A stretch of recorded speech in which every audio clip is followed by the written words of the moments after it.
आज के इस क्लास में हम आपको जो है ना हिंदी अक्षरों का अंग्रेजी में रूप बताएंगे, यानी हिंदी से इंग्लिश में आपको जो है ना पढ़ना और लिखना दोनों अ से अह तक, यानी हिंदी के जितने भी अक्षर है उन सभी को अंग्रेजी में लिखना सिखाएंगे और साथ में पढ़ना भी, ताकि आपको जो है ना इंग्लिश पढ़ने और लिखने में किसी भी प्रकार की कोई प्रॉब्लम ना हो। तो इंग्लिश सीखने का ये जो है ना क्लास नंबर 2 है।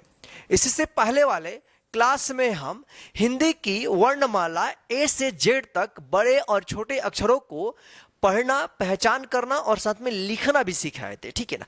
तो आज के इस क्लास में हम लोग सीखेंगे हिंदी अक्षरों को अंग्रेजी में लिखना, ठीक है। तो सबसे पहले यहां पे आप देख रहे हैं हिंदी स्वर अक्षर अ से अह तक, ठीक है। तो आप जो है ना क्लास को लास्ट तक और पूरे ध्यान से देखिएगा और इस क्लास को आप लाइक कर दीजिए और चैनल पर नहीं तो चैनल को सब्सक्राइब कर लीजिएगा, ताकि जब भी हम क्लास अपलोड करेंगे आप तक पहुंचता रहेगा। तो देखिए यहाँ पे हिंदी स्वर अ से अह तक, तो सबसे पहले क्या है कि आपको याद रहना चाहिए अ से अह तक, तभी जो है ना आप इसको अंग्रेजी में लिख पाइएगा। तो आइए एक बार इसको हम हिंदी में पढ़ देते हैं, उसके बाद इसका हम अंग्रेजी में रूप देखेंगे। तो इसको क्या पढ़ते हैं? अ आ ई, यानी छोटी ई बड़ी ई। इसके उच्चारण में कम समय लगेगा, इसके थोड़ा इससे ज्यादा लगेगा। छोटी ऊ बड़ी ऊ, री ए ऐ ओ औ अन या अह। तो ये जो है ना हिंदी में इसको पढ़ा जाता है। आइए अब देखते हैं अंग्रेजी में इसका रूप। तो अ का इंग्लिश यहां पे देखेंगे, अ का इंग्लिश क्या होता है? अ का ए होता है। अ का इंग्लिश क्या होता है? ए होता है। क्या होता है? ए। आ का इंग्लिश होता है डबल ए। डबल ए से क्या होगा?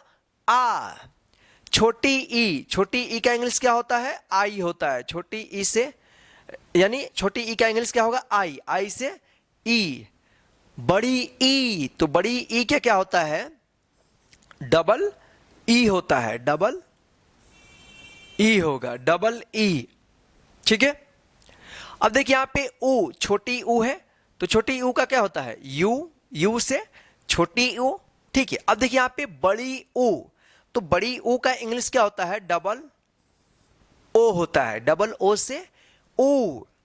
अब री देखिए, री, तो री का इंग्लिश क्या होता है? आर आई से री। ई का इंग्लिश देखिए, ई से क्या होता है? ए होता है। आई का इंग्लिश क्या होता है? ए आई से आई होता है। ओ क्या होता है? ओ। औ का इंग्लिश ए यू, औ। अन, ए एन या अम भी उच्चारण होता है। तो जहां पे अन उच्चारण होता है वहां पे ए एन लगता है, और जहां पे अम उच्चारण होगा वहां पे ए एम लगेगा, ठीक है। अब देखिए यहां पे अह, तो अ का इंग्लिश ए हो गया और इस विसर्ग के लिए एच लगता है, अह, ठीक है। तो ये रहा अ से अह तक अंग्रेजी में रूप। ध्यान रखिएगा, ये भी इंग्लिश सीखने का ये बेसिक क्लास है और इसके बिना आप अंग्रेजी नहीं सीख पाइएगा। चाहे आप इंग्लिश में बुक पढ़ना सीख रहे हो, या आप व्हाट्सएप पे मैसेज करना भी सीख रहे हो, व्हाट्सएप, या फेसबुक पे आप अंग्रेजी में पोस्ट करना चाहते हो, तो आपके लिए आज का यह क्लास जो है ना बहुत ही इंपॉर्टेंट है। अगर आप इसको अच्छे से नहीं सीखेंगे तो आगे आपको समझ में नहीं आएगा। तो आइए फिलहाल हम लोग यहां पे देखते हैं क्या होगा, इसको पढ़ेंगे कैसे। ये तो हो गया इंग्लिश, इसका लिख दिया हम अ से अह तक ले। अब इसको आप याद कैसे करेंगे? तो याद करने के लिए क्या होगा?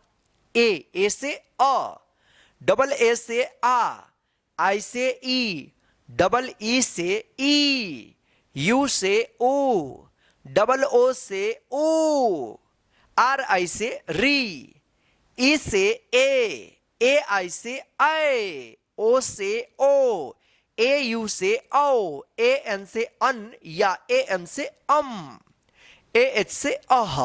तो आप जो है ना इसको अ से अह तक बार बार पढ़िए, पढ़ करके आप याद कर लीजिए, ठीक है। जब याद हो जाएगा तो आपको क्या करना है, इन सभी को अपने कॉपी में बिना देखे हुए लिखना है, ताकि आपको पता चल सके कि आपने जो याद किया है वो सच में याद हुआ है या नहीं हुआ है। अगर आप कॉपी में लिख देंगे और इसका स्क्रीनशॉट आप ले लीजिएगा और फिर क्या कीजिएगा, लिखने के बाद आप इससे मिलाइएगा। जब ये सही आप पूरा सेम लिखे होंगे तो आप समझ जाइए कि आपने सही लिखा है, ठीक है ना। तो क्या है, कैसे याद करना है, ए से अ, डबल ए से आ, आई से ई, डबल ई से ई, यू से ओ, डबल ओ से ऊ, आर आई से री, ई से ए आई से आए, ओ से ओ, ए यू से आओ, ए एन से अन या ए एम से अम, ए एच से आहा। तो इस तरह से आप बार बार इसको पढ़ करके याद कर लीजिएगा। जब ये पूरा कंप्लीट हो जाएगा, हिंदी का स्वर अक्षर, इसको भोवेल बोलते हैं, हिंदी का भोवेल, जब आप इसको याद कर लेंगे, इंग्लिश में पढ़ना, उसके बाद लिखना भी आप इसको सीख जाइएगा।